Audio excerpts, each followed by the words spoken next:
นะโมตัสสะภะคะวะโตอะระหะโตสัมมาสัมพุทธัสสะสีสิทธิพระพรบวรอติเรกเนเตสา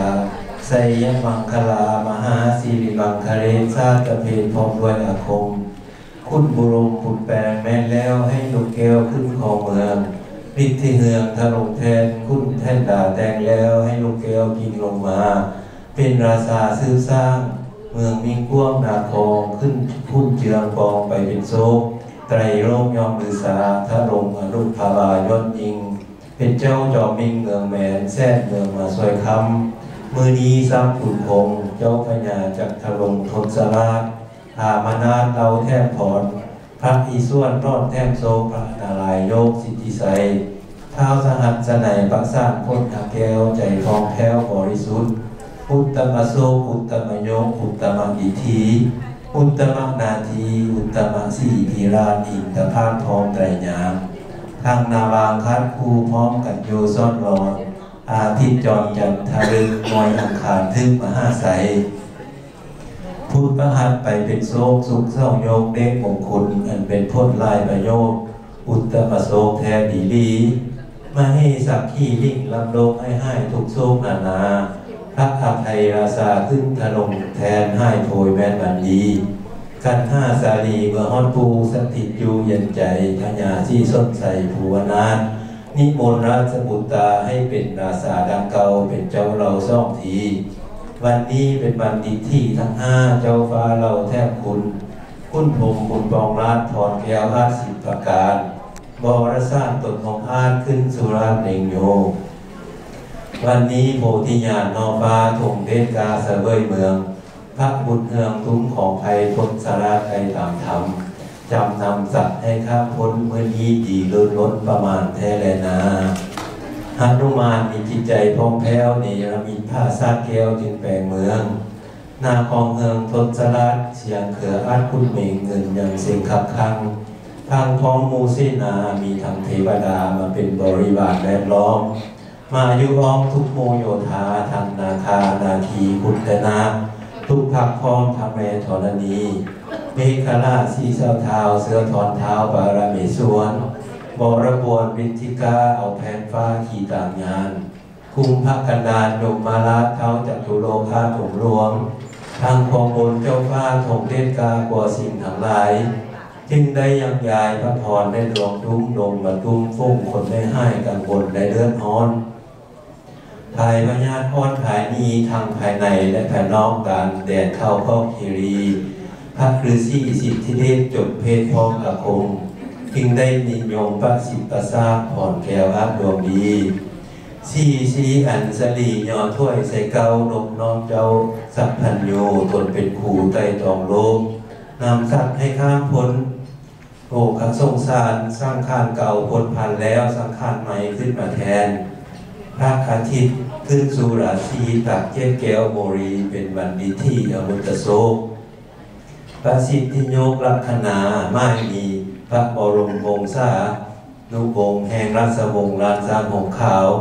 พร้อมด้วยอุบาสกอุบาสิกามีพระเทระเจ้าเป็นเข้าองค์ประธานได้อย่างดีวันนี้วันวิเศษทุกเทศเท้าก็ย่อมมาวันดีเป็นวันไสยมหามงคลพร้อมพังจึงได้อาราธนาอัญเชิญพระพุทธลาภานพระบางเจ้าเสด็จลงแทนหมดทรง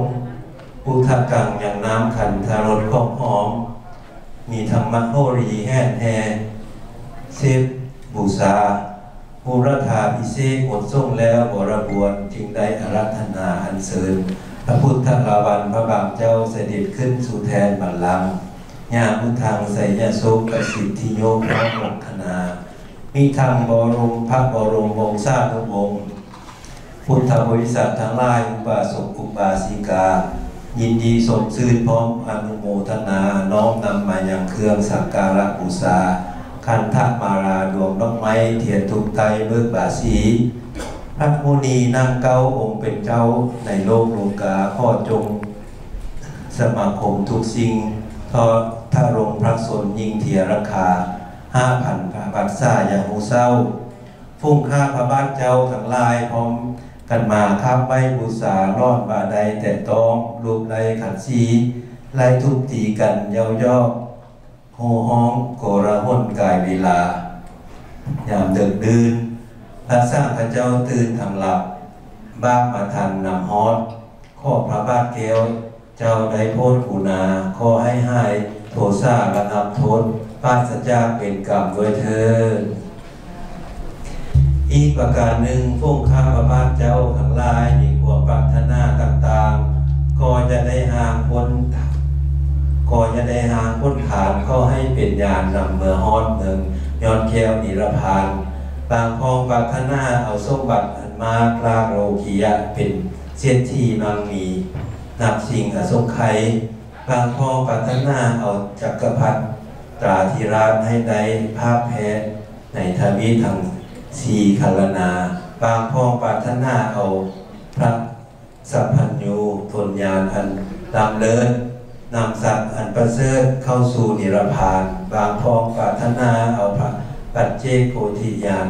โพธิสัตว์ด้วยโลกียสมบัติในโลกียะลำยิงทางสันฟ้าในเมืองพงบางพองปรารถนาอรหันตาตนประเสริฐอย่างเกิดสระยานบางพองปรารถนาสุขยืนยาวนานนิโรธผู้ทางโซดในฟ้าเมืองผมเป็นสุขอุดมประเสริฐเลิศล้ำนิรพานแม่นยามเราเที่ยวไปมาในวัฏสงสารส่งผ่านก็อย่าคาดขอให้ได้โชคตักบ้าให้โอวาทอันของดีของอันดีขออย่าให้มีเกิดมีโรคาพยาธิหายทางอุบาทอันตรายแม่นที่เน่านอนนั่งกองขอให้มีความสุขสนุกยิ่งเทียรักขาคงปฏิภาณจารคงอาจวีราชโสภาอธิปไตยญาณยศยิ่งปรากฏสิ่งสร้างประการคือกับปฏิยศสร้างปฏิยศปริวารยศ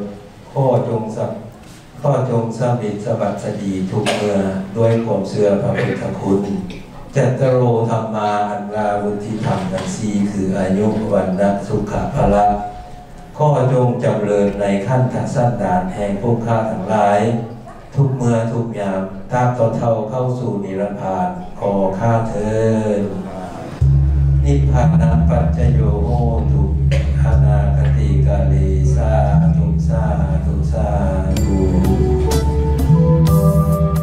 จงพิธี